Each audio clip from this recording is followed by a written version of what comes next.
మీ పిల్లలు ఫారెన్లో చదవాలనేది మీ కల? మీ కలను నిజం చేసే ఏకైక సంస్థ విదేశ్ కన్సల్ట్స్. నమస్కారం అమ్మా. నమస్తే అమ్మా. అమ్మా, ఈ మాసంలో అక్షయ తృతీయ రాబోతుంది. అవునమ్మా. అక్షయ తృతీయ అనగానే చాలా మంది బంగారం కొనాలి అని చెప్పి వెళ్తూ ఉంటారు, తీసుకుంటూ ఉంటారు. బంగారం షాపులన్నీ కిటకిటలాడిపోతుంటాయి. అయితే పెద్దవాళ్ళు చెప్తున్నారు ఆఫర్లు కూడా ఇస్తారు. రేటు పెంచేసి ఆఫర్లు ఇస్తారేమో కదమ్మా, అది మనకి తెలియదు. జనరల్ గా మనం అనుకునే వరకు ఏదైనా డిస్కౌంట్లు ఉన్నాయంటే ఎక్కువ పెట్టి తక్కువకి ఇస్తుంటారు అంటారు కదమ్మా. అంతే కదమ్మా, ఎక్కువ కొంటే కూడా పెంచకపోయినా ఎక్కువ కొంటే టర్న్ ఓవర్ ఉంటుందని కూడా ఇవ్వచ్చు. అంచేత మనం గట్టిగా అనడానికి వీల్లేదు. అంతే అమ్మా. అయితే అమ్మా, మళ్ళీ మరికొంతమంది పెద్దవాళ్ళు ఏం చెప్తున్నారంటే అసలు బంగారం కొనడం కాదు, కొని మనం ఎవరికైనా దానం ఇస్తే మంచిది అని చెప్పి. అసలు నిజంగా ఏం చేయాలమ్మా అక్షయ తృతీయ రోజు? అసలు అక్షయ తృతీయ అన్న పదాన్ని పట్టుకుని, అక్షయం అంటే క్షయం కానిది, అంటే ఏది చేసినా అది అంతులేనంత ఫలితాన్ని ఇస్తుంది అన్న అర్థంలో చెప్తారు. కనుక బంగారం కొంటే అంతు లేకుండా మన ఇంటికి వస్తుంది అని మనం కొద్దిగా లౌకికంగా ఆలోచించి చూస్తున్నాం. కానీ అక్కడ ఒక చిన్న లాజిక్ మర్చిపోయాం. ఏంటమ్మా? బంగారం ఊరికే వస్తుందా మన ఇంటికి? లేదు. ఏం చేస్తే వస్తుంది? డబ్బులు ఖర్చు చేస్తున్నాం. అంటే బంగారం మన ఇంటికి రావడం ఎంత అక్షయమో, మన దగ్గర నుంచి డబ్బు పోవడం కూడా అంతే అక్షయం కదా. ఈ లాజిక్ ఎలా మిస్ అయ్యారు అందరూ? అవును కదా. నిజమమ్మా. మీరు కొని నాకు ఇస్తే నాకు అక్షయంగా వస్తుంది. అవును. కానీ నేను డబ్బు పెట్టుకుంటే నాకెలా వస్తుంది? అంతే కదా. అంచేత ఈ లాజిక్ ఒకటి గుర్తుపెట్టుకోండి. ఏం చేయాలో చేయక్కర్లేదో నేను చెప్పలక్కర్లేదు, మీకు అర్థమైపోతుంది. మొదటిది అసలు అక్షయ తృతీయ అంటే ఏమిటి? అక్షయం, ఈ రోజు ఏం చేసినా ఫలితం అక్షయంగా ఉంటుంది. ఫలితం అక్షయంగా ఉంటుంది అంటే నేను చేసిన పనికి నాకు ఇంత పని చేస్తే అక్షయమైన పుణ్యం వచ్చింది అనుకో, ఇంత పని చేస్తే ఇంతే పుణ్యం వస్తుంది. కానీ అక్షయంగా పుణ్యం, ఈ రోజు కాస్త మంచి పని చేస్తే అక్షయంగా పుణ్యం వస్తుంది. అంటే ఏం చేయాలి? నేను పుణ్యం వచ్చే పనులు చేయాలి. అందుకని ఈనాడు ఏం చేయాలని చెప్తారంటే, ఈనాడు ప్రపాదానం చేయమన్నారు. ప్రప అంటే చలివేంద్రం. చలివేంద్రం అంటే ఉచితంగా అందరికీ మంచినీళ్ళు ఇవ్వడం. ఓకే. పూర్వం చలివేంద్రాలు ఉండేవి కదా, పెద్ద కుండలు పెట్టి ఆ కుండ చుట్టూతా బట్ట చుట్టి నీళ్లు చల్లుతూ ఇలా కాడ ఉన్నటువంటి గట్టి దాంట్లో నీళ్లు తీసి అందరికీ ఉచితంగా నీళ్లు ఇచ్చేటటువంటి పద్ధతి. దాన్ని ప్రప అంటారు సంస్కృతంలో. తెలుగులో మనం చలివేంద్రం అంటాం. నీళ్లు ఉచితంగా ఇచ్చేది.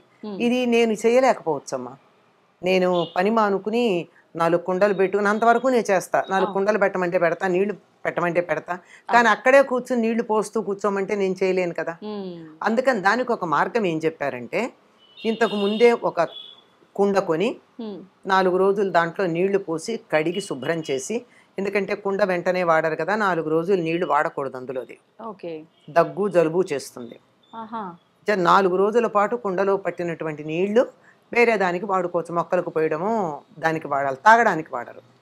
ఆ తర్వాత కుండ మీద మూకుడు కూడా తీసుకోవాలి, అది కూడా మట్టిదే.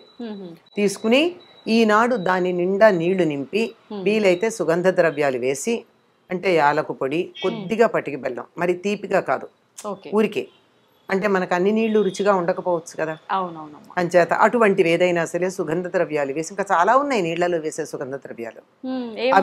ఏమేస్తారు? ఇంకా ఒక్క మల్లెపువ్వు వేయండి అమ్మా, నీళ్ళు ఎలా ఉంటాయో మీరు చూడండి. అవునా అమ్మా?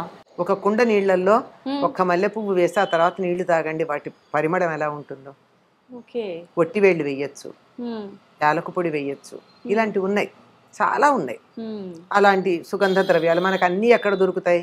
కాస్త ఒక్క యాలక్కాయ కొట్టి అందులో వేస్తే చాలు ఇన్ని కుండెడి నీళ్ళకి. దాన్ని ఒక బ్రాహ్మణుడికి దానమేమన్నారు. ఆ తర్వాత ఎంతమంది కన్నా ఇవ్వచ్చు, మొదలు అక్కడ. ఇప్పుడు మొదటి నమస్కారం తల్లికి చేయమన్నట్టు మొదట ఇచ్చేది అలా ఇచ్చుకోండి అన్నారు. ఆ తర్వాత ఆ రోజు చెప్పుల దానం, తెల్లని వస్త్రాల దానం, గొడుగు దానం చేయాలి. అంటే ఎండాకాలం వస్తుంది కదా, చక్కగా చెప్పులు ఇస్తే ఎవరికన్నా శుభం. వాళ్ళు కాళ్ళకి చెప్పులు వేసుకుంటే అమ్మయ్య ఎండలో కాళ్ళు మాడకుండా ఉన్నాయని సంతోషపడతారు. అలాగే గొడుగు, ఎండలో నడిచెడితే గొడుగు. ఆ తర్వాత తెల్లని నూలు వస్త్రాలు, అటుపైన విసనకర్ర, ఇంకా ఓపికంటే చందనం. వేసంకాలం వస్తోంది కదా, చందనం పూసుకున్నా చందనం కొద్దిగా మంచిది, మార్కెట్లో దొరికే పౌడర్ కాదమ్మా, మంచి చందనపు చెక్క దొరికితే దాన్ని ఒక్కసారి ఇట్లా అరగదీసి, ఆ అరగదీస్తే వచ్చే గంధాన్ని నీళ్లల్లో గనక ఒక్క చుక్క, అంతకన్నా ఎక్కువ కాదు, మళ్ళీ అది కలిపితే ఎంత మంచి పరిమళం ఉంటుందో, చొలవ చేస్తుంది శరీరానికి. అందువల్ల మంచి గంధం దానం చేయాలి. ఇంకా ఓపికంటే బంగారం దానం చేయాలి. బంగారం దానం చేస్తే, ఇంత బంగారం దానం చేస్తే అంత బంగారం దానం చేసిన ఫలితం ఉంటుంది. అది ఆలోచిస్తారమ్మా, కానీ బంగారం దానం అంటే పోనీ చెయ్యకండి, ఎవరు చేయమన్నారు? వీలుంటే అని చెప్పాం కదా. బంగారానికి ప్రత్యామ్నాయంగా బెల్లం చేయొచ్చుగా. బెల్లాన్ని కూడా బంగారం అంటాం కదా. ఎందుకంటే ఒక్క గ్లాసు నీళ్లలో ఒక్క ఇంత బెల్లం ముక్క వేసుకుని తాగితే ఎండలోంచి వచ్చిన అలసట పోతుంది. ఇది బెల్లం అంటే కొంచెం మోటుగా ఉంటుందని చారెడు పంచదార, చిటికెడు ఉప్పు వేసుకుని తాగమని మనకి ప్రభుత్వం వారు ప్రచారం చేస్తారు. చారెడు పంచదార, చిటికెడు ఉప్పు ఇంత బెల్లం ముక్కలో ఉంటాయి. సరిపోయింది. పైగా దాంట్లో ఇంకా కాల్షియము, ఐరన్ కూడా ఉంటాయి. కనుక అది దానం చెయ్యండి. ఇలాంటివి ఇంకా ఇంకా చాదస్తంగా చాలా మంది స్వయం పాకాలు ఇస్తూ ఉంటారు.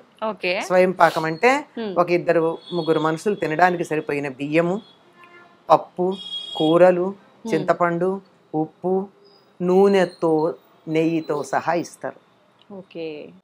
ఎవరికైనా ఇవ్వచ్చమ్మా? పండితులకే ఇవ్వాలి అంటే బ్రాహ్మణులకు ఇవ్వడం పూర్వం ఉండేది. ఇప్పుడు పుచ్చుకోదగిన బ్రాహ్మణులు కనపడితే మంచిది, లేకపోతే ఎవరికైనా మంచిది. ఇప్పుడు వాళ్ళు కూడా ఆలోచిస్తున్నారమ్మా తీసుకోవడానికి కొన్ని ప్రదేశాల్లో. అందులో నూనె అనేటప్పటికీ సందేశిస్తారు, అందుకని చాలా మంది నూనె తీసి నెయ్యి పెడుతున్నారు. నెయ్యి పర్వాలేదమ్మా? స్తోమత ఉన్న వాళ్ళు అయితేనే ఇవ్వగలుగుతారు. ఎంతమ్మా, ఇంత ఇవ్వచ్చు కదా. ఒక పూట నెయ్యి ఎంత తింటారు? కిలో నెయ్యి తినరుగా. ఒక పూట భోజనానికి 100 గ్రాముల నెయ్యి చాలు కదా. అదే ఎక్కువ, వండుకుంటే కూడా ఎక్కువే అన్నంలో వేసుకోవడం కాక. కనుక ఇట్లాంటివి చెయ్యాలమ్మా.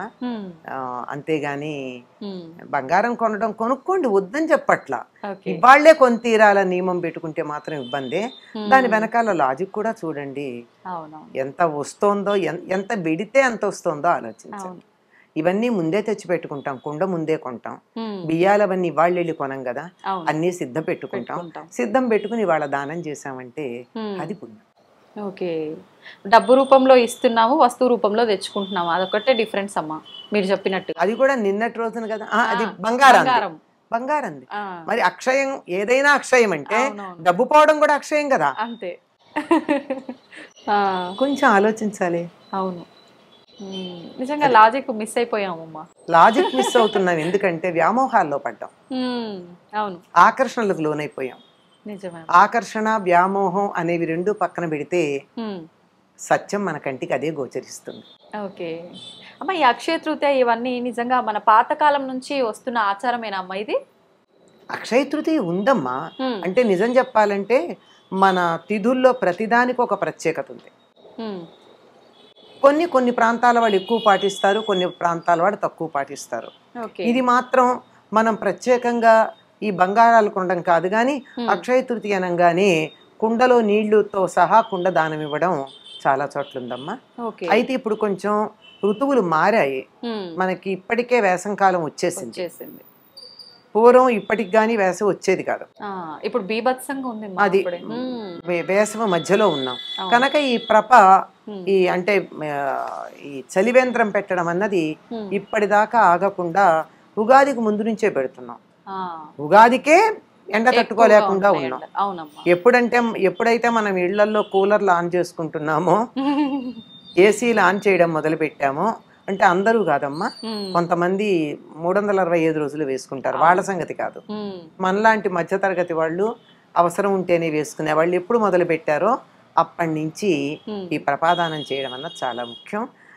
ఇప్పటిదాకా ఆగక్కర్లేదమ్మా. ఇప్పుడు ఉన్నదానికి ఇంకో కుండను జోడించవచ్చు మనం, అంతే అంతే. అమ్మా, అక్షయ తృతీయ అంటే దానం చేయడము, కొనుక్కోవడం ఇది ఒక్కటేనా, లేదంటే పూజల విషయానికి వస్తే ఏమైనా ప్రత్యేక పూజలు చేయొచ్చు? అంటే విష్ణువుకు పూజ చేస్తాం అంతేనమ్మా.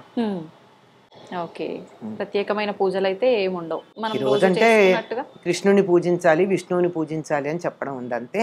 ఈ రోజుకి ఇంకో ప్రత్యేకత ఏమిటంటే సింహాచలంలో చందనోత్సవం చేస్తారు ఓకే, అక్షయ తృతీయ అక్షయ తృతీయ రోజున. ఆహాహా. రోజు రోజు చందనం పూస్తూ ఉంటారు కదమ్మా, ఒక లింగం లాగా తయారవుతుంది. లోపల ఉన్నది వరాహస్వామి. ఓకే. ఆ వరాహస్వామి పైన ఉన్నటువంటి చందనం అంతా ముందు తీసేస్తారు, ఒలుపుత్సవం అని చేస్తారు, చందనం ఒలిచేస్తారు. ఈ రోజున చందనోత్సవం చేస్తారు, అది ప్రత్యేకం. ఓకే, ఎందుకనమ్మా ఆ రోజే ఎందుకు చేస్తారు? ఆ రోజు ఆయన ఆవిర్భవించాడని నమ్మకం. ఓకే, ఇంకా ఏం చేయొచ్చమ్మా అక్షయ తృతీయ రోజు ప్రత్యేకంగా చేయాలంటే? మిఠాయిలు పంచమని చెప్తారు. ఇది కూడా ఒక కథ ఉంది. అక్షయ తృతీయని ఒక వ్రతంగా చేసేటటువంటి వాళ్ళు, మనకి లేదని చెప్పాను కదా ఉత్తర దేశంలో, వాళ్ళు ఒక కథ చెప్తారు. చాలా దీన స్థితిలో, దరిద్ర స్థితిలో ఉన్నటువంటి అతను ఎవరో చెప్తే ఆనాడు గంగా స్నానం చేసి, మనకెక్కడ దొరుకుతుంది గంగా స్నానం? గంగా స్నానం చేయడానికి ఒక చిన్న చిట్కా ఉంది మనకి, షార్ట్ కట్. మనం బకెట్ నిండా నీళ్లు తీసుకుని ఆ నీళ్లలో ఒకసారి ఒక చెంబుడు నీళ్లు పోసుకున్న తర్వాత ఆ నీళ్ళని ఇలా 3 సార్లు చేత్తో ప్రదక్షిణంగా తిప్పుతూ గంగే గంగే గంగే అంటే ఆవిడ వస్తుందట గంగ. నిత్యం గంగా స్నానం చేయొచ్చు. అలా గంగా స్నానం చేసి, మనకు అందుబాటులో ఉన్నది అదే గనక గంగా స్నానం చేసి ఆనాడు మాధవుణ్ణి పూజించి మిఠాయిలు చేసి అందరికీ పంచిపెట్టినందువల్ల ధనవంతుడయ్యాడు అని మనకి ఒక కథ ఉంది. అందువల్ల ఈనాడు తీపి పదార్థాలు కూడా అందరికీ పంచాలి. చాలా మంచి విషయాలు తెలియజేశారమ్మా, ధన్యవాదాలు.